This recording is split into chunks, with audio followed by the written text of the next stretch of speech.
Hello my dear friends, you are in the Military Summary channel, and today we will discuss the situation in the world on the 17th of April of 2026. Today we have a lot of very interesting updates, so let's start.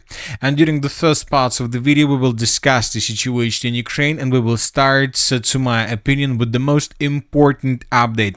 According to information we have, the last night a Soyuz Su-1B launch vehicle successfully launched military satellites into low Earth orbit from the Plesetsk Cosmodrome in the Arkhangelsk region. We think that new satellites from Bureau 1440, Russia's low-orbit Rassvet communication satellite Constellation, were launched into Earth orbit last night.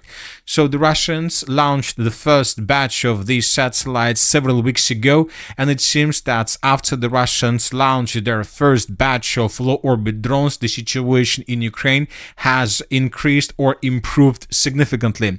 Two important things that we need to pay attention and to understand. First of all, probably starting from the beginning of April, we began receiving more and more updates of how Russians using drones attack deep inside of the territory of Ukraine, and the Russians provide the videos of different types with good quality.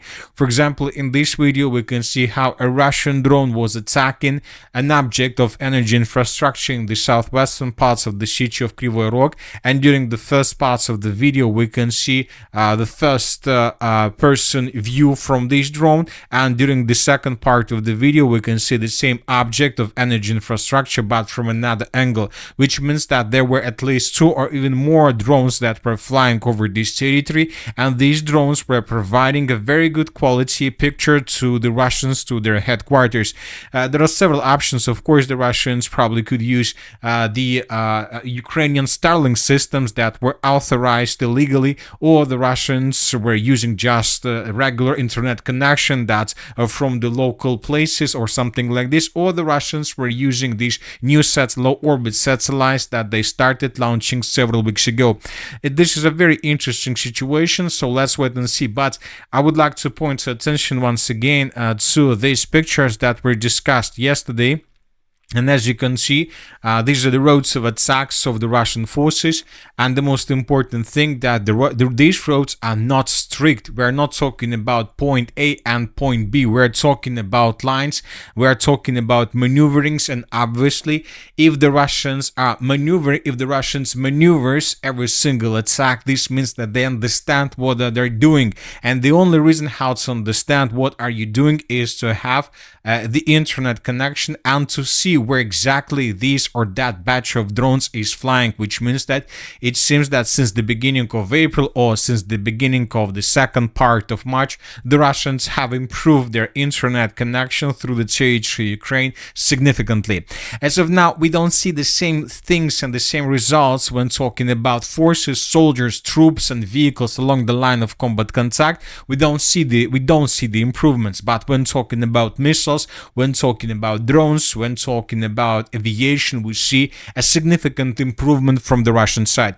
Maybe the Russians don't have lots of drones on the low orbit, so this is the reason why they decided first to test their new technologies just through the missiles, drones and aviation. But obviously, according to information we have, if the Russians indeed are able to increase the number of low orbit satellites to the number of 700 as it was declared at the beginning of this year, then most likely some directions, some troops, some forces, brigade divisions will receive these technologies as well. Another important improvement, according to information we have, the Russians began recruiting locals and former soldiers, former troops to protect objects of critical infrastructure through the territory of Russia. And the Leningrad region is the first region who started doing something like this. Leningrad region authorities announced the formation of additional mobile fire teams. We can see something similar on the territory of Ukraine, but the Ukrainians created deployed these mobile fire teams a long time ago from reservists to protect against Ukrainian drones. Leningrad region governor noted that the new mobile fire teams will be deployed on the premises of the critical infrastructure facilities, and that orders will also be issued by army units. So the Russians understand that this is a very important situation to protect, first of all, oil refineries, energy facilities, and so on, because the Ukrainians during the previous 5 months managed to damage and to deal significant damage to the entire Russian economy.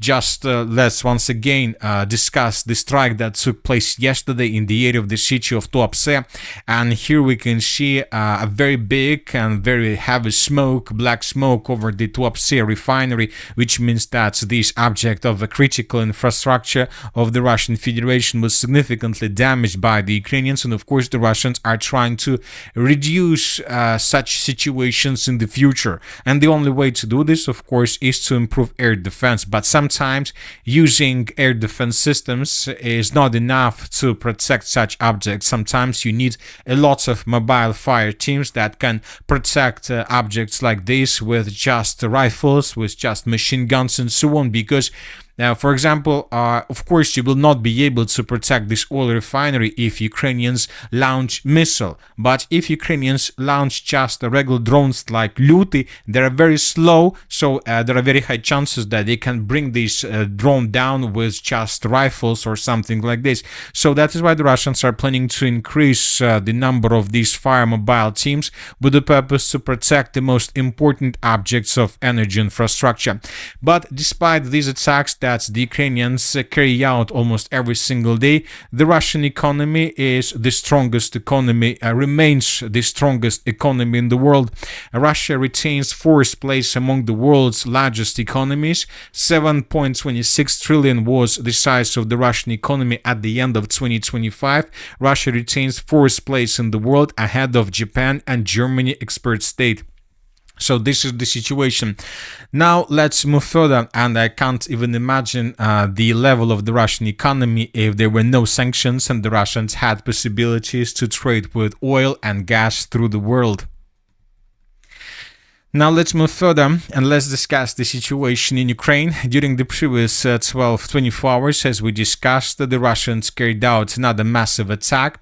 The sources reported that the Russians used 173 drones to attack the territory of Ukraine, and the previous night's attack between the 16th and the 17th of April of 2026 was something like the last attack of a series of attacks that started on the 14th of April. I would like to remind you that between the 14th, 15th and the 16th of April of 2026, during those waves of massive attacks, the Russians used 1,030 drones and missiles together. And during the previous night, between the 16th and the 17th of April, the Russians used additional 173 drones, which means that in total, altogether, between the 14th and the 17th of April of 2026, the Russians used 1,203 drones and missiles altogether to attack the territory of Ukraine. And telling the truth, the Ukrainian air defense forces shown very poor performance. Maybe during the first waves of attacks, the Ukrainians were burning down almost everything that was entering the territory of Ukraine, but during the third and during the fourth, the last wave attack, less and less missiles and drones were brought down by the Ukrainians. And of course, we have lots of proofs, lots of videos of this. And the most important video and update is coming from the city of Chernigov. Just during the previous nights, lots of explosions were recorded on the territory of the Chernigov power plant. In this video, we can see a very heavy explosion. Later, we got a report that Chernigov heating and power plant ceased operations due to a massive attack by Russia, according to the city council. And this is the first situation. The second one that we have already discussed at the beginning of this video, the Russian attack on this object of of energy infrastructure on this substation that's took place in the southwestern parts of the city of Kryvyi Rog. Another evidence that the Ukrainians are not able to protect and to cover these objects of energy infrastructure. Of course, we are not talking about the most western parts of Ukraine, because obviously there is a big difference and big gap when talking about air defense between the western parts of Ukraine, everything to the west of this black line, the central part of Ukraine, and of course the eastern parts of Ukraine. Every single part of Ukraine, according just to this simple probably classification, has completely different level of air defense protection. The most eastern one, it seems that no air defense protection at all. The central part, we see that the situation is deteriorating these days. And when talking about the western part of Ukraine, it's very difficult to make any conclusions, because the Russians almost don't attack this territory. Sometimes they attack the most western parts of Ukraine, but probably just once a month, and that's it. So it's not enough of information to make real conclusions on this matter. But the most important thing is that the Russians are pushing this line. Another important statement was made by the President of Ukraine, Zelensky. Today he stated that they noted and they discovered, or the intelligence service of Ukraine reported, that the Belarusians are preparing trenches, fortifications along the southern border with Ukraine. Especially the Belarusians are preparing the artillery positions along the border. Zelensky claims that the Russian Federation is trying to force the Republic of Belarus to join the conflict on the Russian side.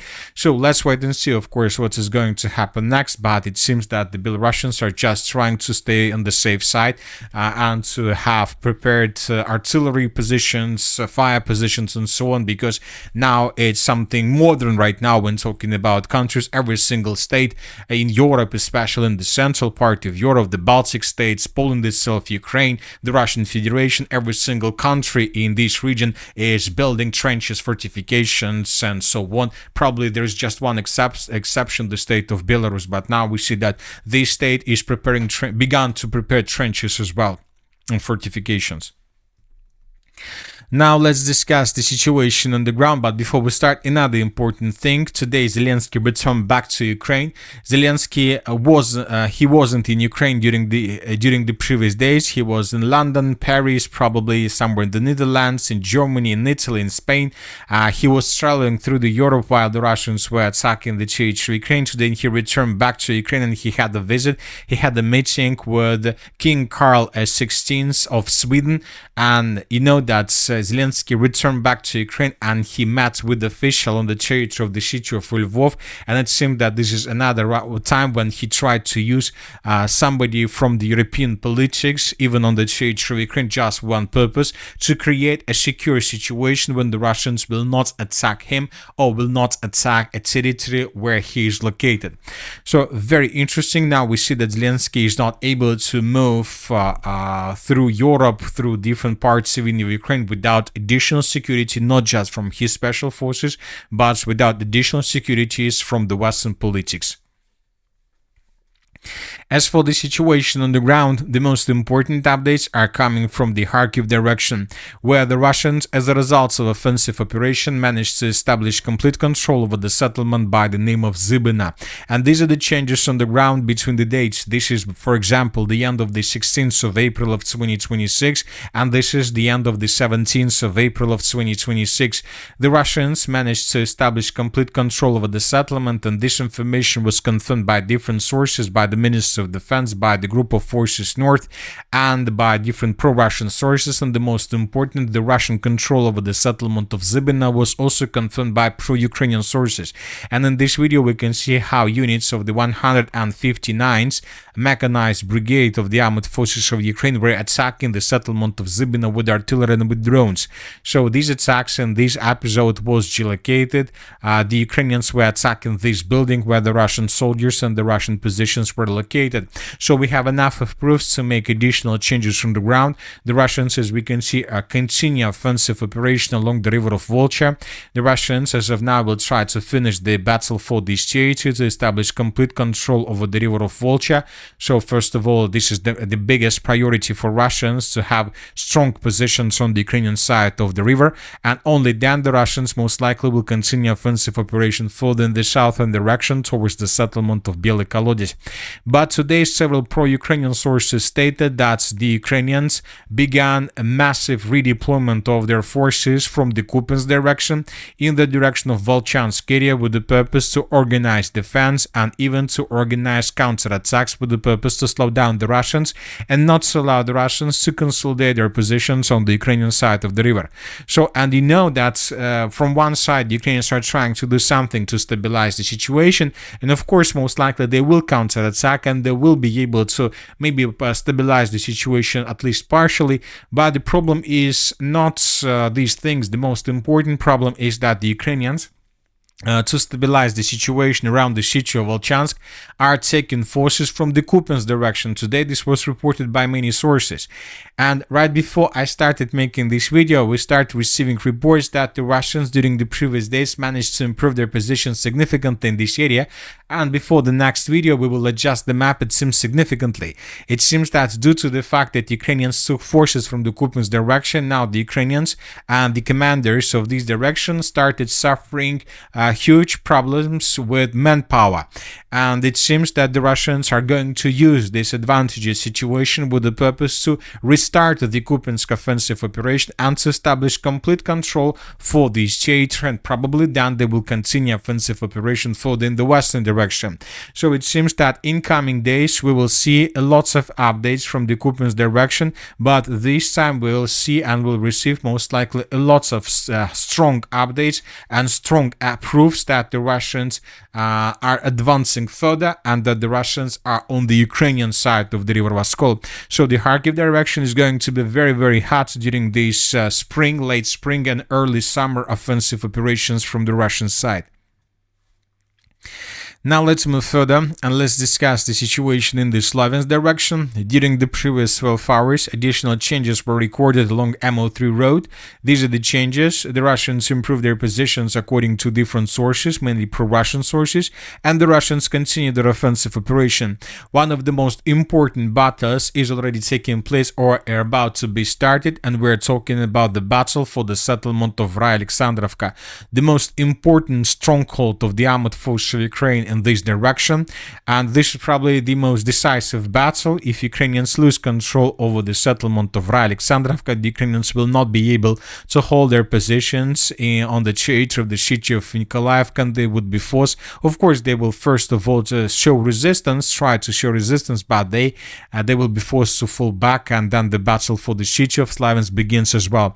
It's still an unclear situation with the city of Liman, because it seems that according to timings, according just to regular logic, military logic, the Russians should have already improved their position significantly on the territory of the city of Liman, but we see no progress. Furthermore, during the previous days, we received updates about Ukrainian counterattacks. So as of now, very difficult to understand what is happening here, but it seems that according to the logic, according to timings, according to the, according to the common picture of the Slaviansk direction, the clashes on the territory of the city of Liman should be around to be finished, or something like this, or so.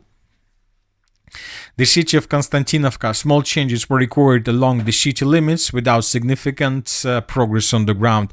The Russians are still are fighting along the borders and city limits. They cannot move further and deeper inside of the city of Konstantinovka, and this is a very interesting situation. The Dobropolye direction, during the previous 24 hours, nothing special was recorded. The Russians continue attacking positions of the armored forces of Ukraine through this significant number of villages, positions of the armored forces of Ukraine, but no changes were recorded. the Zaporozhye direction, the Russians continue their offensive operation in the direction of the settlement of Velika Mikhailovka. During the previous 24 hours, additional changes were recorded in the direction of the settlement of Velika Mikhailovka from the south and from the east. The Russians finished regrouping in this area, and the Russians decided, before moving further in the direction of Zaporozhye, to take under complete control 3 settlements on the Ukrainian side of the river of Volcha: the settlement of Gavrilovka, Velika Mikhailovka, and the settlement of Pokrovska. So, and for these purposes, the Russians began advancing in the area of Velika Mikhailovka, first trying to restore control over the territories they lost during the Ukrainian counter-offensive operation that took place during the February and March of 2026. And these are the changes on the ground between the dates. The Russians improved their positions on the Ukrainian side of the river, and the Russians continue concentration of forces before the beginning of assault operation on the territory of Velika Mikhailovka. Furthermore, the Russians encircled the settlement of Stepovo from the west and from the east, and the Russians are about to start the Stepovo counter-offensive operation with the purpose to restore complete control over the settlement they lost during the Ukrainian February counter-offensive. As for the western Zaporozhye direction, the sources stated that the Ukrainians during the previous days counterattacked, but we have adjusted the map. As you can see, we have expanded the gray zone and the contested areas in this region, but today several sources reported that the western counteroffensive operation failed from the Ukrainian side, and it seems that in coming days we will restore back and we will color everything back. So as of now, we will keep the situation as it is right now, but most likely the situation will be changed. The Kherson direction, nothing special. So as of the end of the 17th of April of 2026, we have covered most of the most interesting updates regarding the situation in Ukraine. And now let's talk about the situation in the Middle East, and let's try to understand what is currently happening. And according to information we have, the Strait of Hormuz was unblocked by the Iranian side. We received lots of statements on this matter. The President of the United States of America stated that now that the Hormuz Strait situation is over, I received a call from NATO asking if we would need some help. I told them to stay away unless they just want to load up their ships with oil. Thank you to Saudi Arabia, United Arab Emirates, and Qatar for your great bravery and help President Donald Trump. The Strait of Hormuz is completely opened and ready for business and full passage, but the Navy blockade will remain in full force, and the fact as it returns to Iran only until such time as our transaction with Iran is 100% complete.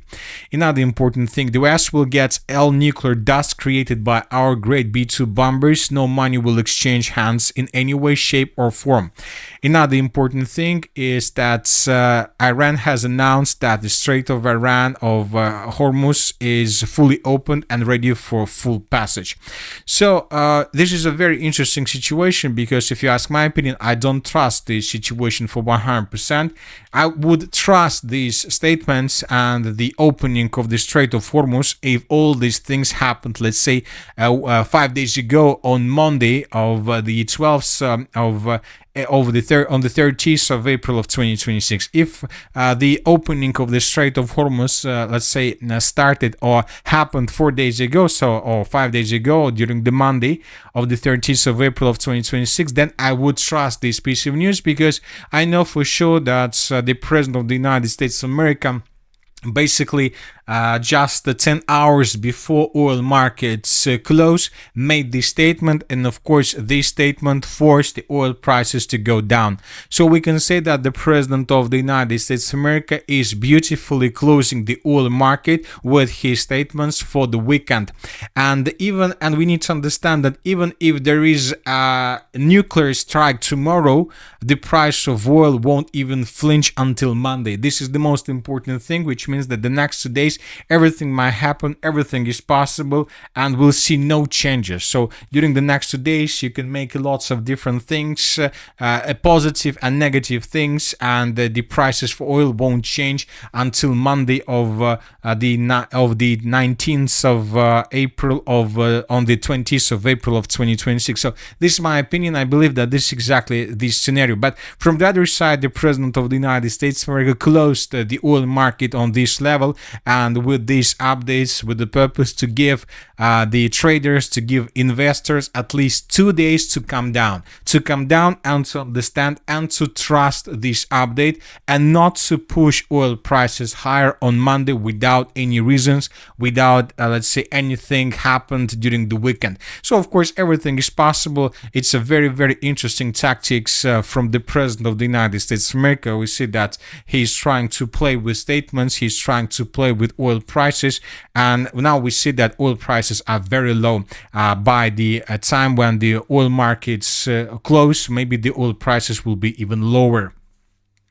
So, but at the same time, we see that the President of the United States of America and the leaders of Iran are saying that despite these openings and despite all these things, we see that neither the United States of America removes their fleet from the Arabian Sea, nor the Iranians unblock the territory between the island of Larak and the northern parts of the United Arab Emirates. So both blockades are located and staying on their positions. So this blockade works from the US side. Nobody is removing this blockade according to the President of the United States of America, but from the other side the Iranians are not removing this blockade. The only thing that the Iranians are saying that anybody can pass, but even if you want to cross the Strait of Hormuz, you need to stick to the roads that the Iranian authorities provided. So you can move just using this road, and furthermore you need to negotiate and you need to receive a permission from the Iranian side to use this road. Everybody can use this permission according to the statements from the Iranian side, but you must get this permission and to use only this road for export or moving of your tanker or oil. So which means that basically as of now the parties just opened the doors, but the doors exist. Nobody removed the doors, they were just opened, which means that these doors from the Iranian side and from the side of the United States of America could be closed anytime soon and for any reason. But another important thing is that according to information we have, the ceasefire also started and has come into effect on the territory of the southern Lebanon, which means that most likely we have some routes, something that can lead to something bigger and to bigger situation. Anyway, let's wait and see, of course, what is going to happen next, but obviously something interesting right now is happening. But the most interesting, probably the most funniest statements we received from the European countries. For example, today the United Kingdom and France announced independent mission to protect freedom of navigation through the Strait of Hormuz. The mission is strictly peaceful and defensive, aiming to reassure commercial shipping and support mine clearance. So as you can see, the European countries decided to send their forces right after the conflict ended. And as the President of the United States of America said, currently the United States of America doesn't need any help from any country, just you can go to this area if you want oil, and this is it. So which is going to be a very interesting situation, whether the United States of America are going to allow to cross anybody their own blockade, and whether the Iranians are going to allow any European ship to cross this blockade as well, because the Iranians also emphasize that only non-military vessel, non-military ship can cross the Strait of Hormuz, and this exception and the opening of the Strait of Hormuz doesn't concern the military ships, and this is the situation. And that's it for today. The Military Summary channel reminds we condemn any violence in the world. Thank you for watching. Subscribe to my channel, put your likes, join my Patreon, and have a good day. Bye bye.